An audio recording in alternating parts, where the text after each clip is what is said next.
নমস্কার, আপনারা দেখছেন বুবা এসপি চ্যানেল। চলে এলাম আজকে একটা নতুন ভিডিও নিয়ে।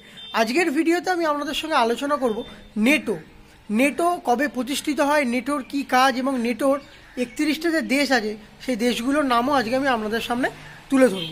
তো প্রথমেই আমরা জেনে নেব নেটোর ফুল ফর্ম কী। নেটোর ফুল ফর্ম হচ্ছে নর্থ আটলান্টিক ট্রিটি অর্গানাইজেশন। এটা হচ্ছে নেটোর ফুল ফর্ম।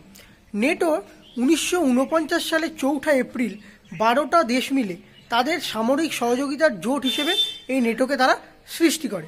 তো নেটো প্রথমে 12টা দেশ নিয়ে তাদের কাজ শুরু করলেও বর্তমানে কিন্তু নেটোর সদস্য সংখ্যা 31। তো নেটোর জেনারেল সেক্রেটারি বর্তমানে যিনি আছেন তার নাম হচ্ছে জিন্স স্টোলটেনবার্গ এবং নেটোর হেডকোয়ার্টার হচ্ছে বেলজিয়াম, কিন্তু এর আগে নেটোর হেডকোয়ার্টার ছিল ফ্রান্সে। তো বর্তমানে কিন্তু নেটোর হেডকোয়ার্টার হচ্ছে বেলজিয়াম। তো এবার যে প্রথম 12টি দেশ নিয়ে নেটো তাদের কাজ শুরু করে সেই 12টি দেশের নাম আমি প্রথমে আপনাদের বলি। তো শুনুন: Belgium, Canada, Denmark, France, Iceland, Italy, Luxembourg, Netherland, Norway, Portugal, United kingdom এবং ইউনাইটেড স্টেটস। এই 12টা দেশ নিয়ে কিন্তু নেটো 1949 সালে 4 এপ্রিল তাদের কাজ শুরু করে। পরবর্তীকালে যে দেশগুলো নেটোর সদস্যতা গ্রহণ করে তার নামগুলো চলুন আমরা জেনে নিই।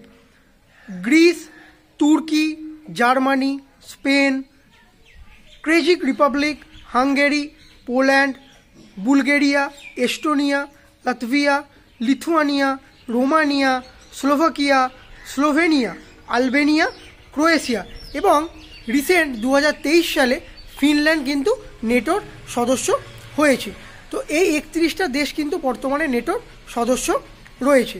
এবার আমরা জেনে নেব যে এই নেটো কিভাবে তার সদস্য দেশগুলোকে সাহায্য করে।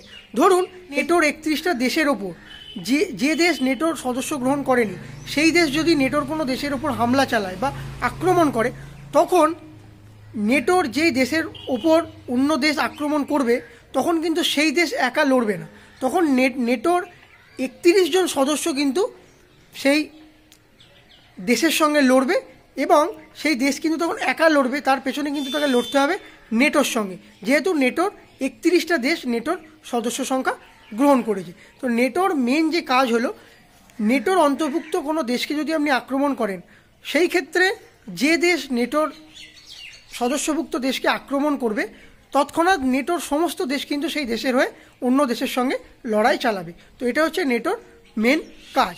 তো আপনারা জানেন বর্তমানে রাশিয়া এবং ইউক্রেনের যুদ্ধ কিন্তু মারাত্মক জায়গায় পৌঁছে গেছে, কারণ ইউক্রেন নেটোর সদস্য হওয়ার জন্য ইচ্ছা প্রকাশ করেছিল এবং নেটোও চেয়েছিল ইউক্রেন যাতে সদস্য হয়ে যায়। তারপর থেকে কিন্তু রাশিয়া ইউক্রেনের ওপর আক্রমণ শুরু করে এবং রাশিয়া চায় না যেন ইউক্রেন নেটোর সদস্য হোক। তো এই বিষয়টা আপনারা কিভাবে দেখছেন আমাদের কমেন্টে অবশ্যই জানাবেন। ইউক্রেনের কি নেটোর সদস্য হওয়া উচিত না উচিত নয়? রাশিয়া এবং ইউক্রেনের যুদ্ধ যাতে খুব শিগগিরই শেষ হয়ে যায় সেটাও আমি আশা রাখবো। দেখা হচ্ছে পরের ভিডিওতে। ভালো থাকবেন, ধন্যবাদ।